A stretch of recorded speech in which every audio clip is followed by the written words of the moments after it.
yet they fight through it. The team played hard. I think it's one of these issues where the Knicks are looking like a good team, and we're gonna get everyone's best every night out. Going forward throughout the rest of the season as long as we continue to play well. So teams are going to make runs, but the Knicks, withstood a couple punches. We saw some ISO Julius Randle, as we like to call it, down the stretch that kind of let them back in the game and gave them some momentum shifts. And also we saw Alec Burks revert into some selfish play. But in the end, we saw the emergence of RJ Barrett. We got to talk about the young neophyte. He heard all the talk about, not being a star player, possibly only being a role player. Yeah, he steps up. He continues to evolve his game. And to the critics out there, you gotta pay attention to the trends, man. Last year, RJ Barrett started off slow. This year, sorry, before we get to this year, he started off slow last year, turned it around, had a career high shooting over 40% from three, and really honed his attack and became more efficient. And then you fast forward to this year, and he's up to the same tricks again. Starts slow, starts hearing some talks and early criticism. He fights his way through it. He's had two breakout performances in a row, and he got his career high tonight in points and what I believe was his best all-around game in the NBA, in his young career. So this is to me, it's a good win because you're on the road. It's a classic letdown game or potential to be where you kind of drop your guard with a team missing some star players. And, the Knicks fought their way through it, got a tough win on the road, and we're continuing to show that we're gonna be a good regular season team this season. Now, if that translates to success in the playoffs, that's still to be desired. It's going to depend on how healthy we stay and if we show some growth. But I'm liking what I see. I like that Tibbs has these guys fighting through stretches where we're going through struggles, we're meeting adversity, and we're not quitting. So what I consider a nice win on the road against a team that could have been a letdown. Maybe teams in years past probably blow this game, lose the lead, but we're learning how to win. And the key element to me is we're learning how to win without going through Julius Randle in the closing minutes of the game. So big for RJ to step up and show that he can be a young closer as well. Kyle, take over. I just got two words for y'all: Bing bong. Well, you're on the train too, huh? And I am. I love that. I've loved it. I love every second of that. But no, this was just a great win. I loved most of it, except for like you said, Julius kind of reverted back that 2019 form. I don't like that. I think when I was watching, I was just like screaming in my head for most of the fourth quarter. Just give the ball to RJ. Just give it to RJ, because he's on. You just gotta give it to him while he's hot. And I don't think they were trying to freeze him out. I think that's just that chemistry. We need to build that up. But it's a really solid win. Yeah. Then Yeah, definitely. yeah, Well, my not big that issue. My such big issue though, like I said, Julius was having some problems with some dude named Herbert. Now, if you're a Herbert out there listening, I don't have anything against you, but Julius, you really shouldn't be having problems with anybody named Herbert. was getting herbed by Herbert. Yeah, And no, we're not talking about Hibbert. yeah. Other than that though, pretty much everybody okay, except Burks and quickly. You know what? Now that the more that I talk about it, the less excited I am about tonight. Mostly, it's just RJ going off. Then the emergence of Kemba. It's like Kemba is like he hits that third game right, and it's like Rock Lee taking off the training weights. You know what I mean? It's like just completely different. Apparently, it was like that last year too. So I don't know what it is about the first three games, but Kemba's been really good in the last couple games. Really showing why we're starting him and letting Rose come off the bench. Yeah, I'm going to piggyback on that thought for a minute. I think it's critical that, with the acquisition of Kemba Walker and Evan Fournier, it's totally changed the offensive identity of the team. You look at the numbers, we're one of the top offensive teams in the league, which is like pretty mind-boggling to me. Never did I think we were going to this season and be like, a top 3 to 5 offensive team. Yeah, here we are. And we're doing this as a Tibbs coach team. And, this is a guy that when he was hired, the critics were saying that, he runs a mundane offense, he's antiquated, all those things of that nature. But he's showing me that he's evolved as a coach. He has the team leading the league in amount of three-pointers made and attempted.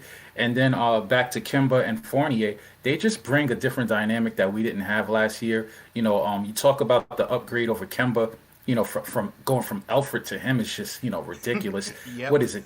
I predict through the first 10 games, he's probably going to make more threes than Elf made in Yo! his entire career. I actually got the stat for you on that. Oh, Alfred give it to me. made 42 threes in 109 or 108 games for the Knicks, right? Through 6 games, Kemba has made 22 threes, which Crazy. is 396 threes in 108 games. Exactly, and that's what we needed, man. We It's we needed that big ridiculous. time point position, Yep. and then Fournier as well. I mean, look, Reggie Bullock is a shooter. We all know that, but he's more of a catch and shoot guy. He's not really a guy who shoots off the dribble. He's not a movement guy. He can't, fake a defender and then reset and knock down the three. Fournier, he surprised me. I always knew he was the shooter, but his shot is like silky smooth, man, and he does it off of more movement than I thought. So, that's another big upgrade offensively. So, shout out to those guys. And I think that we just got a lot more weapons. And with that said, Kyle, I was telling you before we went live, and I'm going to say it again to everyone. We got so many weapons now. We don't need to see ISO Wandle down the stretch of every game. It just Mm-hmm. slows things up. It leads to unforced turnovers. I'm tired of seeing it's an ugly style of basketball. During the mellow years, a lot of critics were complaining about that as well. I think we all like a free flowing offense, and I think Julius needs to trust his teammates. I think Alec Burks needs to trust his teammates. I think we need to stop relying so much on guys over dribbling at the top of the key and just move that ball. I want to see that same chemistry that kind of we see when the second unit is in there when Obi is like at the power forward position and spraying it around. I think Julius can actually learn from Obi in that regard. Not saying Obi's a better player because he's not yet, but just the ability to affect the game without having to play through the guy at such a high usage. What do you think about that? Well, like you said, Randall learning from Obi. I think you always want your young kids learning from the vets, but besides that, so with regards to you and I were talking in Discord during the game about how teams are putting smaller defenders on Randall now. It's not Facts. uncommon to see like a point guard, shooting guard defending Randall. And like I said, I think what they're doing is they're saying, hey, Julius really hasn't been as good as he was last year. So he's kind of, forcing shots, making bad mistakes. So we'll put a smaller guy on him, and mentally he's going to see that and go, oh, this is barbecue chicken. I got this. But then he goes in that same mode, and he's just not able to finish a play. He's not, the post up is not the most efficient play to begin with, and Randall isn't super efficient at it, even though he takes a lot of them. So when it's on, it looks good, but when you're throwing double teams at him and he's not really reading it correctly, that's really what's getting to him. And I think he does need to take a step back a little bit, play more within the flow of the game, if you know what I mean.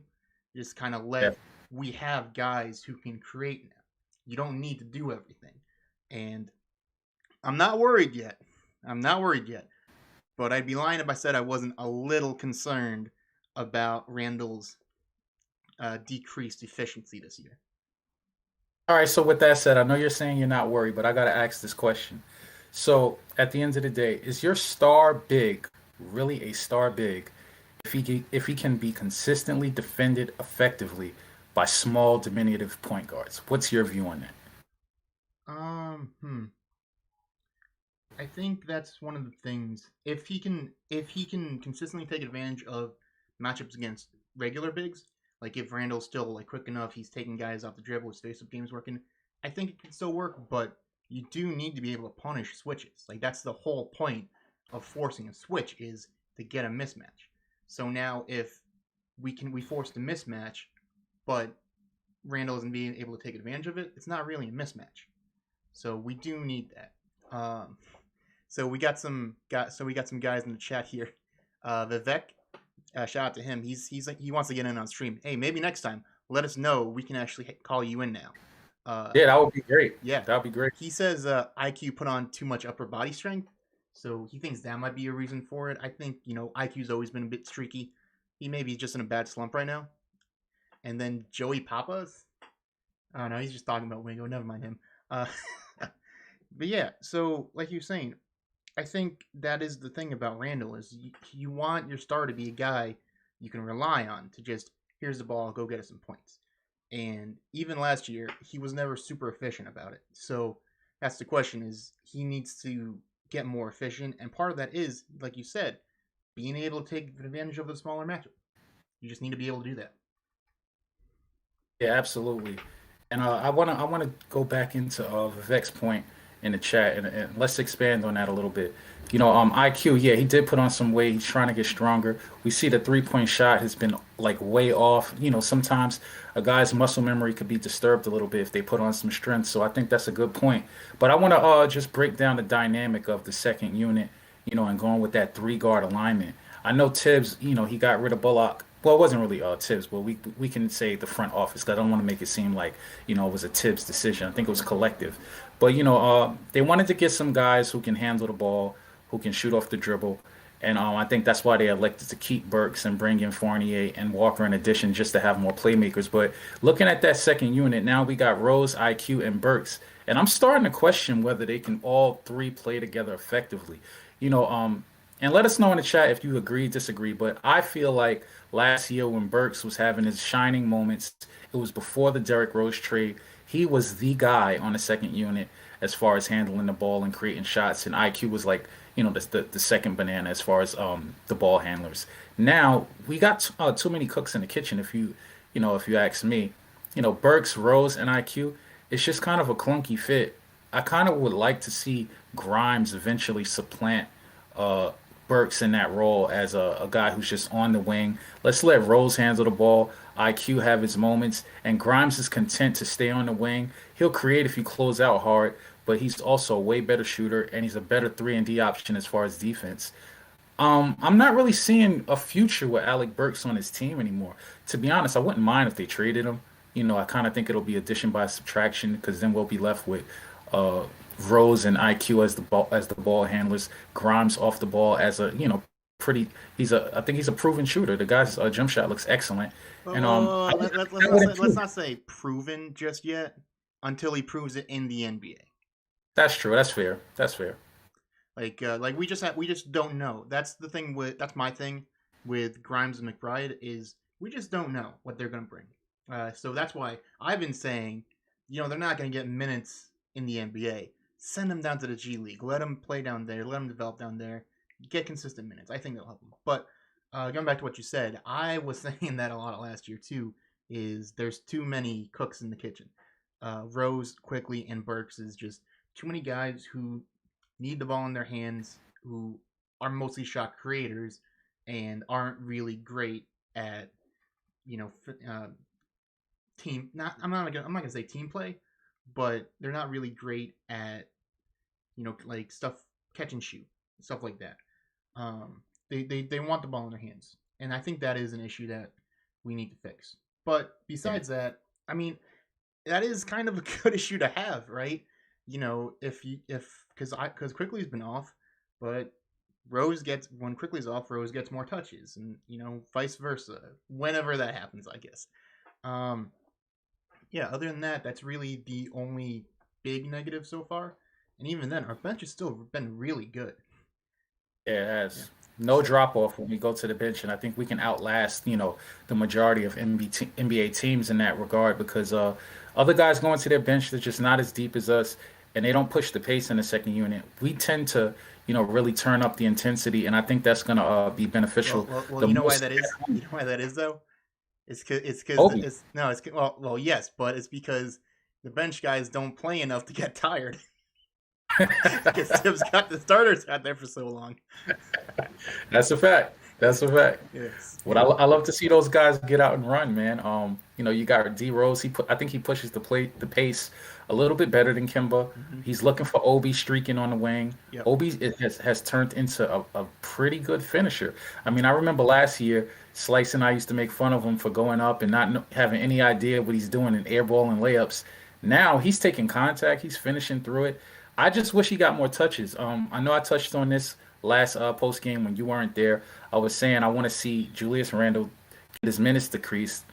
He's at 37, 38. I don't think it's necessary to be that high because I think Obi is a viable backup now. I want to see Randall in that 32 to 33 minutes per game area, and let's bump Obi up, about 5 6 minutes, and just give him let him get into a flow, let him tire out some teams, attack the rim, attack the fast break when other teams are losing steam, and I think that'll allow us to stretch leads. So what are your thoughts on You're that? asking too much there. You're asking too much for What Tibbs do to you mean? play his star player only 32 minutes a night. Nah, You don't he think won't that's do that. reasonable? No, I'm sure he is strained as it is with a good offensive team and a mediocre defensive team. Like I actually have. I was talking to you about this before, but the NBA.com stats updated. So after this is including tonight, the Knicks are 19th in terms of defensive rating. So not great. Wow. But Yeah. you know where we are on offensive rating? We're top three. Number one. Number one. Yeah. Nice. The Nice. yeah, Who'd have, it's who'd have dunked that? yeah, it's between us and the Jazz, but the but the Two Jazz defensive teams, traditionally. yeah, but the Jazz are the number 2 defense in the league. So that's the difference there. Um, Yeah. other than And again, that, that's why we squander leads too, because mhm, the defense yes. is not as strong as it was last year. Yeah. Teams are gonna make runs. Yeah, but what's encouraging to me is while we do squander leads, we really finish most of the time.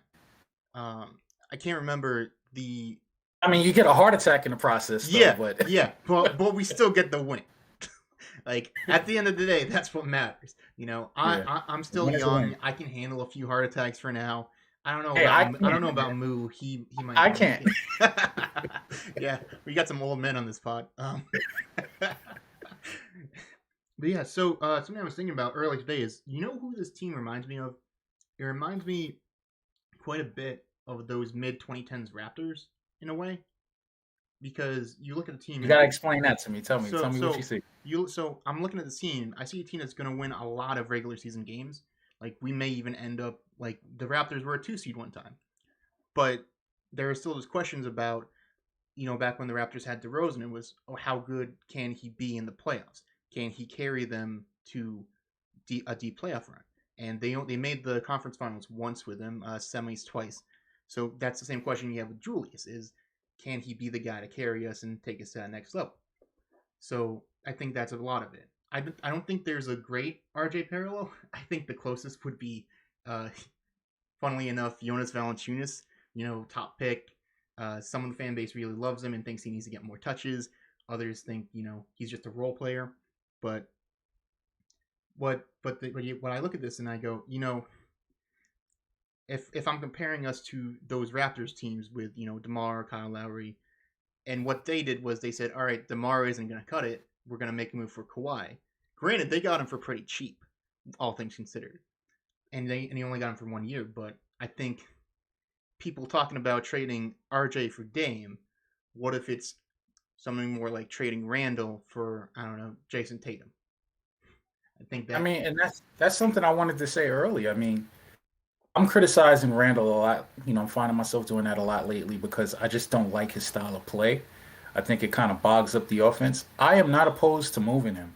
I know he signed at a discount, but if you can flip him for the right real star, keep RJ who is at a way lower price point, I think your team is better going forward rather than, moving the younger, cheap, controllable guys and keeping the overpriced guy.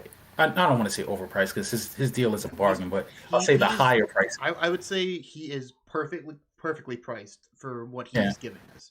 that's fair. If he keeps at it, like if he keeps going at the pace he is now, he'll be a little overpaid, but not a ton overpaid. But I don't really see a scenario where he's stupidly expensive just because he did leave a lot of money on the table to sign with us. Yeah, that's facts. But The most I also the see it most as unselfish move he's made has yeah been off the court. yeah yeah well yeah you're not wrong there, but yeah, when it comes down to, I think Chanel on the board has a good point of you probably are going to have to choose one of RJ or Randall because neither are really efficient enough to make it work as a first option yet. I mean, we know RJ's still growing, but if Randall just maintains the level he was at last year, that's not really a first option type of guy because I was acclaimed as to I forget who over the summer of Randall was about average efficiency, but he put up a lot of numbers. So that's impressive. Yes, that's good because usually the more shots you take, the less efficient you are. So the fact that he's still league average efficiency despite taking a lot of shots, that's still pretty good.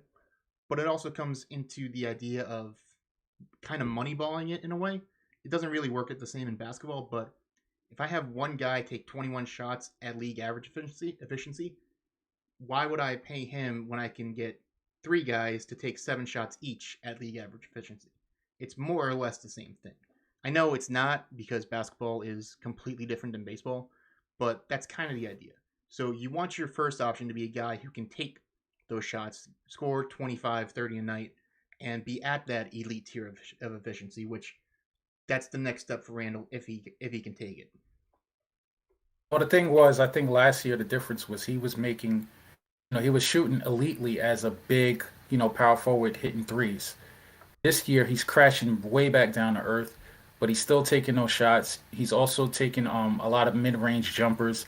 He's not driving to the hole as much. He's not finishing with the same efficiency, in the paint. And that's why we're seeing a major drop off in the efficiency. But, I could swallow that pill because the rest of the team is, priced accordingly. We don't have a lot of big contracts or overpaid guys. The main issue Well, is, we have two on the bench right now. We're was paying that? we're paying we're well Alec Burks Well, and we're paying our third best center to be I think the second most expensive backup center in the league. So I'm just yeah, saying. but those are not. While your point is true, I don't think they're like necessarily bad contracts because it's only 2 years guaranteed, 3 years option, and what's Noel's yearly average? What is it, 11 million? Yeah, If it's I'm, yeah, if it's I'm 11 mistaken. million. It's Yeah, so that's so they're usually not that's yeah not they're too bad. not It's totally livable. they're not backbreaking. They're not gonna ruin us, but Yeah, I don't think they're worth what they're getting paid. yeah. They're Well, that we paid premium price for them, but they're just mm, good backups. And you know what? This is but I was thinking about this today when I was watching Alec Burks, and everyone complains about him, including me. But it is so nice that for once in my Knicks fandom, when I'm watching a guy and going, "Man, this guy sucks," at deep in my heart, I know you know what? He's still an NBA player compared to the mm, last few years where I'm like, "Man, this guy sucks. He shouldn't even be in the league." Like, why is Elfrid Payton in the league? He's not an NBA player. Then you watch exactly. Burks, and it's like, you know what? He's really hot or cold, but he deserves to be in the league. He's at least a backup caliber player. Yeah, and that's why I'm not too bent up about those two contracts with Noel and Burks because I'll say it's a luxury to have. Because let's not forget, if Mitch goes down again, Taj becomes your backup. When Noel is back, he's your starting center. But as a backup, when he's slotted in his correct role, he's a luxury to have as a, who was he, third in the league in block shots last year as a guy who's coming off the bench. I mean, that's pretty elite. Yeah, Most teams second can't second or third. they can't afford that luxury. Yes, yeah, he was second or third in block shots. Yeah, Yeah. he's a fine backup.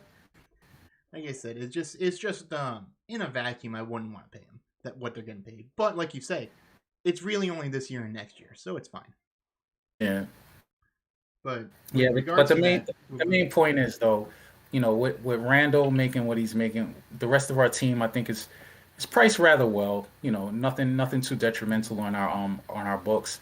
So I think we're well positioned to improve the team should an opportunity arise. I think we can put a guy like Noel and Burks in there just kind of like to balance salaries, just to get the math to work.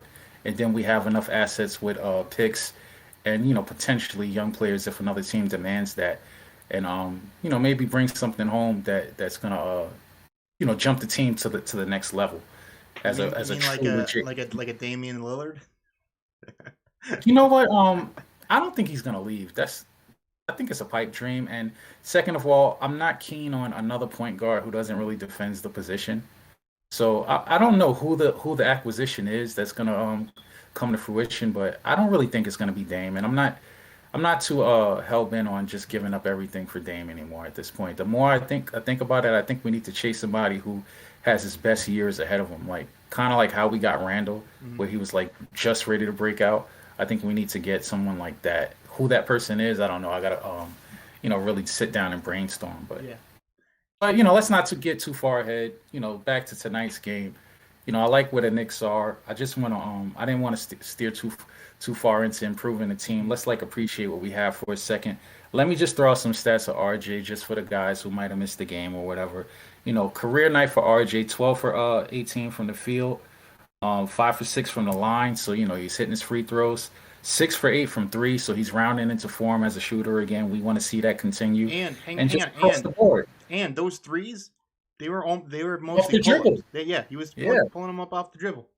that's right. That's right. So we're seeing growth. So all the guys who said role player, role player, role player because he can't shoot off the Three dribble, and D, he's three and saying, D. hey, yeah, right. He's saying, hey, I'm not just 3 and D. I could be a star. Don't give up on me too early. I'm only 21, man. Year three, we could see a huge jump. Let's hope for that.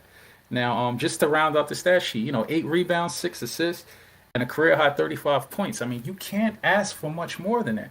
This is a game that the guy everyone wanted, Zion, is out again. He's looking as big as a house. He's looking like a hippo out there. Okay, He's okay, hurt again. okay. I'm offended by that.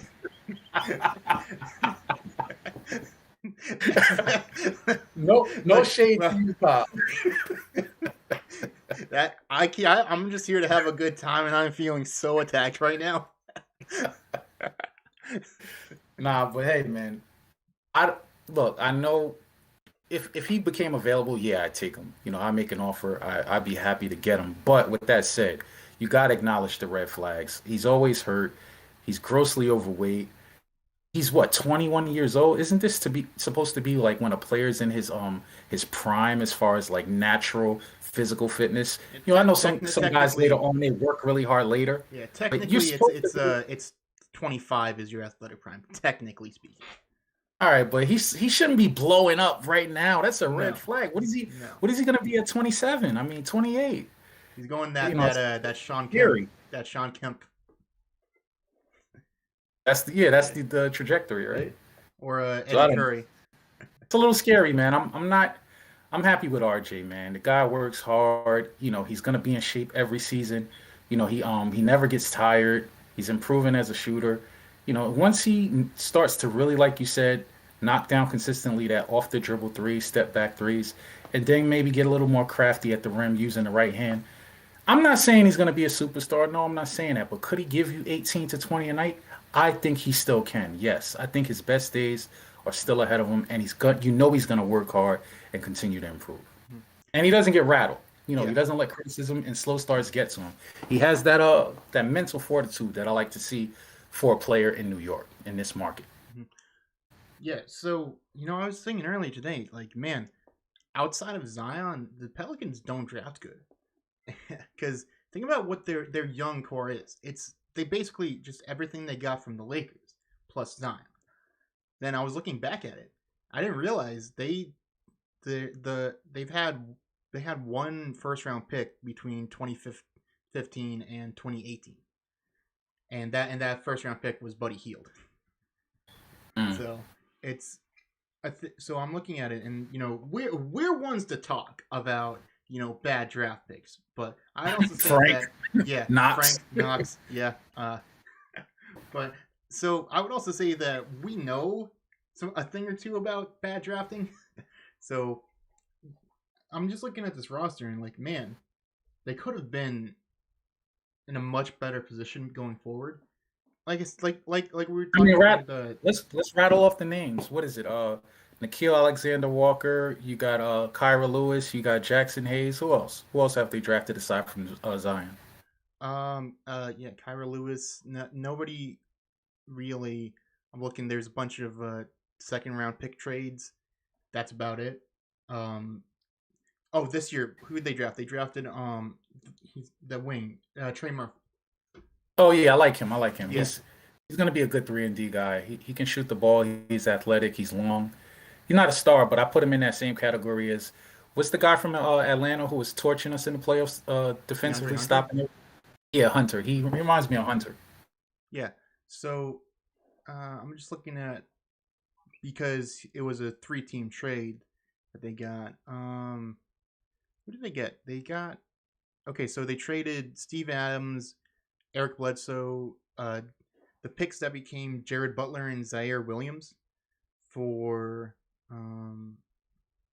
they get for Jonas, and the pick that became Trey Murphy. Mm. So Well, bad look, trade man, for him. I'm a poke at you because I think you were one of those guys, but correct me if I'm wrong. Didn't you like David Griffin? I can't remember. I think I I think I remember did. somebody, I yeah, wasn't like one of those like super fans of his. I thought he was okay. I didn't want him, man, and Mhm. this is why. I'm not a big fan of him. I think he's arrogant for the accomplishments, but I think all of that just it rests with LeBron and Kyrie what they did in Cleveland. I don't think he's like an elite GM. So I'm happy we didn't get him. I'm glad we showed a little bit of patience. I'm happy he well actually he turned the job down because he got offended when Mills said he would be reporting to him. You know, he didn't like that arrangement, so he pulled his name out. But Well, I'm happy we ended up with Leon. I'm just saying that Pelicans offer, the Pelican job was objectively a better offer, right? Like I'm a Knicks fan. I would have much rather have been going into a job with all the stuff they got back from the AD trade plus Yeah, Zion. that's true. So yeah, But look what he did with it. yeah, he didn't do nothing with it. So, but again, like we won't really know for a few more years because remember back in 2016 when the T Wolves were all the rage and they were going to be great, and then look what Hmm. happened to them. So you never Yeah. really know. They could get a few things here or there that might change it, but yeah, like I said, Look, man, I was joking around about this, but I'm kind of serious. You know, you look at, you know, Zion, I don't think he's a lot to stay there. You look at a night like tonight, he sees his buddy balling out in the New York market. Pretty soon RJ is gonna start getting accolades and you know, just being on the trumpeted all number through the one media. team on the number one team in the East. In the East, yeah. So I could see him maybe thinking a little part of his heart, a little corner of his heart back there. He's like, damn, I want to go play with my boy. I want that New York market too, man. I want to share the spotlight with my former Dookie. So I wouldn't be surprised if at some point Zion, especially if Griffin doesn't surround him with some better pieces, you know, if he tries to finagle his way to New York. But what I will say is the cautions are real, the risks are real. Let's just hope that he gets into shape and stops being injured so much if that happens, because I don't want to, you know, pass this prime prematurely fat Zion in New York stealing money. That's all I'll say. I compared him a lot pre-draft because I liked for a lot of guys I try and like temper expectations, especially for generational prospects like he was. I compared him a lot to Larry Johnson coming out, which let's be real, he's blown out what Larry Johnson did in his early years, but I'd be fine with older kind of injury riddled Zion coming the way that Larry Johnson did, Well, the being thing not a is, guy with the key, but like a guy. Larry learned how to shoot and he Yeah, could defend. yeah. That's what Zion I is mean. not a That's what I shooter mean. and he doesn't defend. That's what I mean. If like Zion undergoes that transformation of, man, I'm not gonna have this athleticism when I'm 26. I Mm, should play defense and shoot threes. Like if he does yeah, that, I'd be fine with him coming along as just a really solid piece in the piece in the machine. But yeah. like you said, I said before this year, it was kind of great actually. People were going off about how Zion is injury prone, blah blah blah, and I was like, well, I mean, really, when you think about it, he's only had the one big injury, and then like 5 seconds later, the tweet comes up. All right, Zion broke his foot in the off season. I was like, all right, you know what? Yeah, he's injury prone. And I mean, the alarming thing is he's always doing it in the off season. Like, remember, right after getting drafted, he couldn't complete summer league. Now he breaks his foot in the off season. It begs to differ. I mean, not begs to differ. It stands to reason in the off season. Is he taking care of his body, or is he just, you know, the minute the season is over, eating everything in the house, ballooning up, and then, you know, it's causing too much stress on his lower half. You know, that's the thing. He has to learn his body. He maybe has to just gain more of a commitment, you know, for off the season, taking care of himself so that he's not having these injuries when the season's not going on. I mean, you shouldn't be getting, you know, debilitating injuries during the off season. You know, that's usually a red flag of not taking care of your body. So Yeah. Well, hopefully, maybe if he's around the right vets, he can change that. yeah.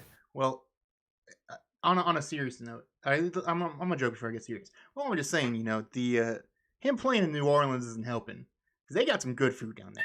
Creole food, right? Yeah, man, I would. All like You would have to roll me down this tree if I lived down there. Man, maybe he needs to go hey, play in like Utah. What do they have like mayo sandwiches up there? That's it. Ugh. And hey, look, I'm gonna take that segue and I'm gonna spin it off on Mitch because Mitch was home. You know, he's a New Orleans kid, and he probably had some good home cooking because he looked a step slow tonight. I know he came off the games where we were like touting him as a defensive player of the year candidate, shutting down Embiid. Who did he shut down last game? I can't remember who it was last game, but Vucevic.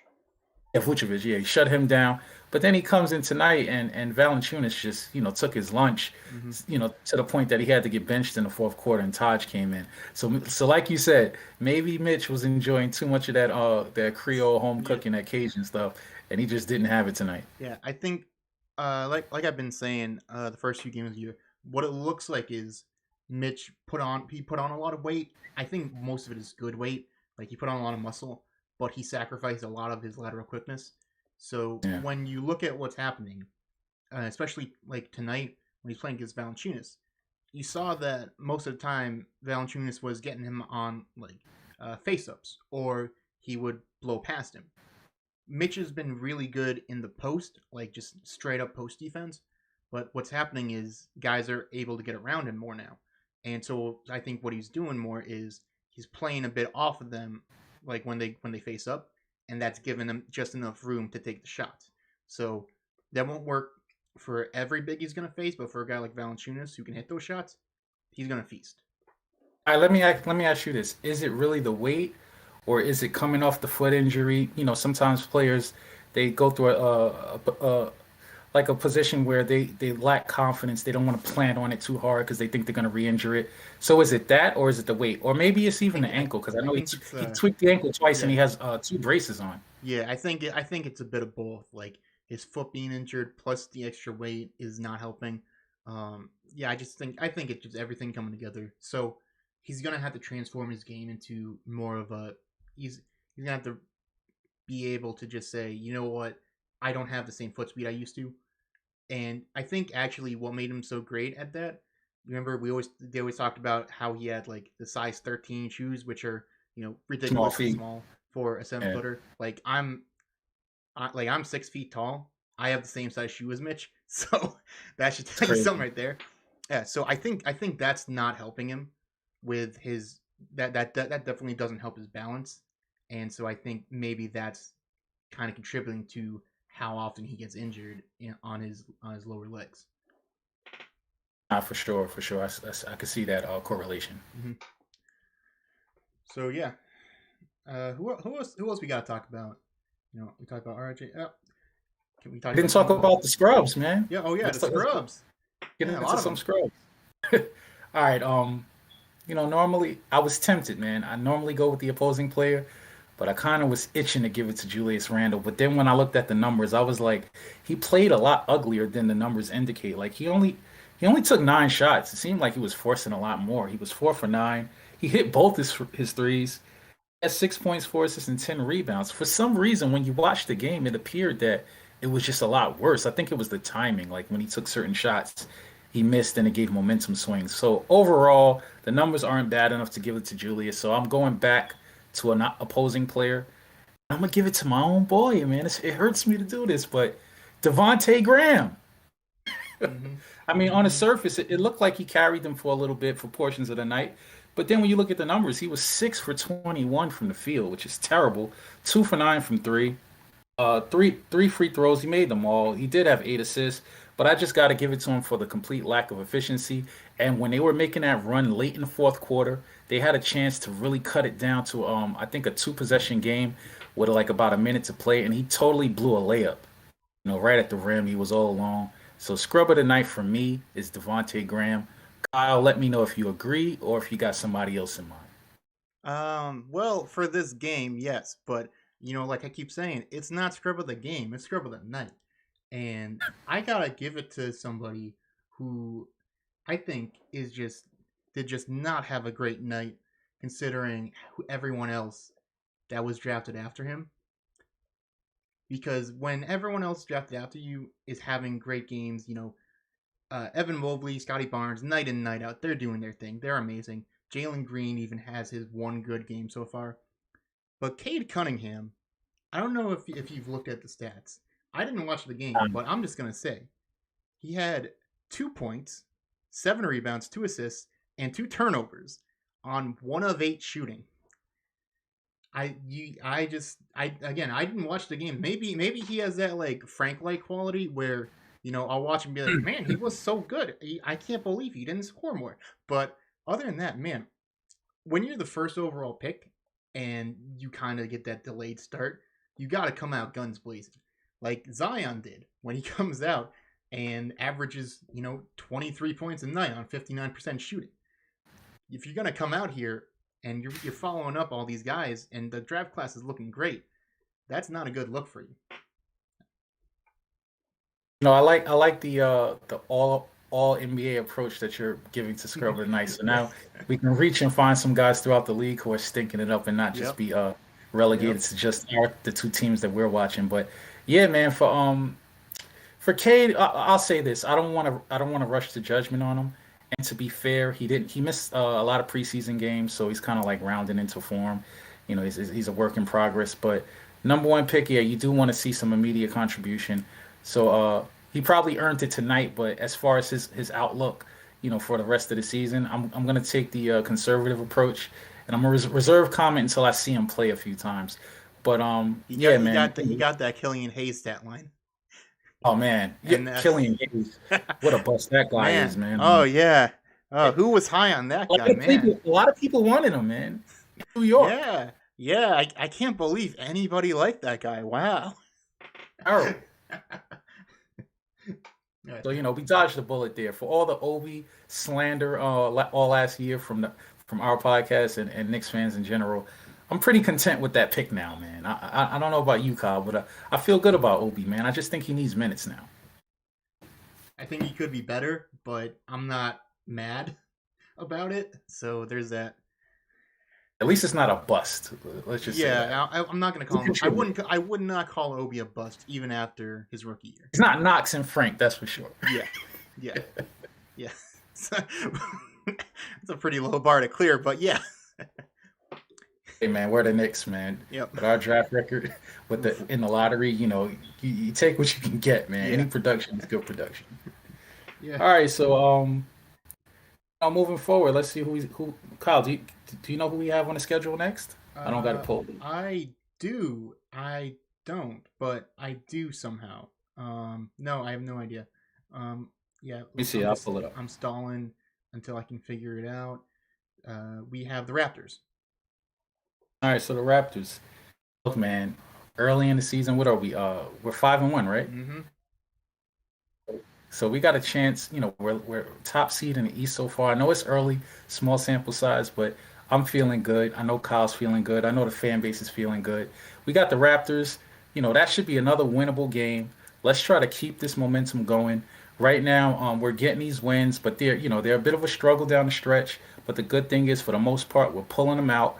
We've only had one stinker, and that was against the team that we kind of had a letdown. We beat them the first game against Orlando. Second game, it was kind of like their revenge game. They gave us their best shot, caught us off guard. But overall, if you told us that we would start out top seed in the East, this 7 games in, I'll be a happy camper. So I'm looking forward to another win. So my prediction is I'm calling for a win over the Raptors. We're going to keep the good times rolling. Kyle, give me your thoughts on that game. Oh yeah, I forgot we do predictions. Yeah. Oh yeah, you shy away I from don't predictions. predict. I don't do predictions because I suck. So my thought, man, how about that Scotty Barnes, man? I was even a big fan of his coming in, but I didn't expect him to be this good right away. That kid's gonna be a problem. I really want to see how we match up RJ versus Barnes, or if we do Randall versus Barnes. But I think I wouldn't be surprised they put him on Randall. I think they're gonna try every team tries to take Randall out of the game and make others beat them. No. I mean, if we put Randall on him or RJ. Oh, okay. Yeah. Okay. Either way, that's gonna be a fun matchup to watch. So I'm excited for that. Plus, I know a lot of Knicks fans really don't like the Raptors. I kind of have a soft spot in my heart for them, just because I like teams that were created the same year I was born. So, good for them. So you're the expansion version of our cast, the Young Buck. Yeah, That's also why I'm a fan of the Jacksonville Jaguars. Ah, gotcha, Yeah. gotcha. All right, well, hopefully we'll pull out that win. Hmm. Kyle's he's doing anything to avoid making a prediction, so we're gonna stick with mine. I'm calling a W. So moving on, Kyle, you got any final thoughts on tonight's win, and just any statement that you want to hit on before we get out of here? Uh, I think I pretty much covered it all. For the most part, really happy with it. Taj Gibson, shout out to him. He's a beast. Um, I love everything about this man, and I want him to retire with the Knicks. I want him to play for 10 more years, be that Udonis Haslam, and then retire. Okay, slow down, slow down. I don't know about 10 years. He's not gonna be the 46-year-old. Hey, That might break he the can get on that TV 12 routine. Yeah, But yeah, I like what he brings as a third string big. With a guy who's injury prone like Noel, and also Mitch. Having his injury history, it's good to have a consummate pro who could step in on any given night, give you 15 solid minutes at the big position, and hold his own. So shout out to Taj Gibson, native New Yorker and a Brooklynite. yep. Him and my boy Kemba Walker. Yeah, I'm a UConn guy. I got my UConn shirt on right now. that's So right. yeah, You're Yukon. That's right. That's yeah, right. yeah. I wasn't there when Kemba was there. I was there just after that. That Shabazz Napier Ryan Boatwright team that won the finals. Yeah. But yeah, he's still my boy. I love that he's finally going off, and RJ Barrett is the man. And I can't believe anyone was down this kid. That's what's up. My final thought, I'll just throw it out there.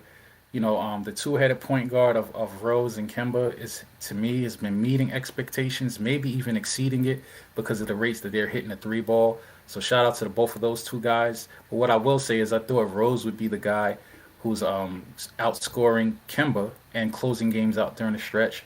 But I think early on, the trend that we're seeing is Kemba is emerging as more of the offensive threat, and especially closing out games and bringing that element of being a knockdown three-point shooter when we need crucial shots. Don't get me wrong, Rose has had some momentum swinging buckets as well, but I think the recent trend is that Kemba's the one who's closing out these games and getting slightly more minutes per game. So just something to keep an eye out on and watch as the season plays out. But yeah, man, this is pretty much it from us. Nice win on the road against a young, scrappy team that wouldn't quit. We withstood their runs, got out of there with a victory. A win is a win. I'm not going to apologize for this one. 123, 117, still leading the East, best record. Exceeding expectations early on, showing that we're going to be a good regular season team, and the playoffs is yet to be determined how we'll perform. But hey, we're going to take these wins as they come. This has been another episode of the No Blood, No Foul podcast. Anyone who's watching, be sure to hit that like button. Subscribe. Look out for the rest of our content. We'll be expanding our content beyond post game shows in the near future.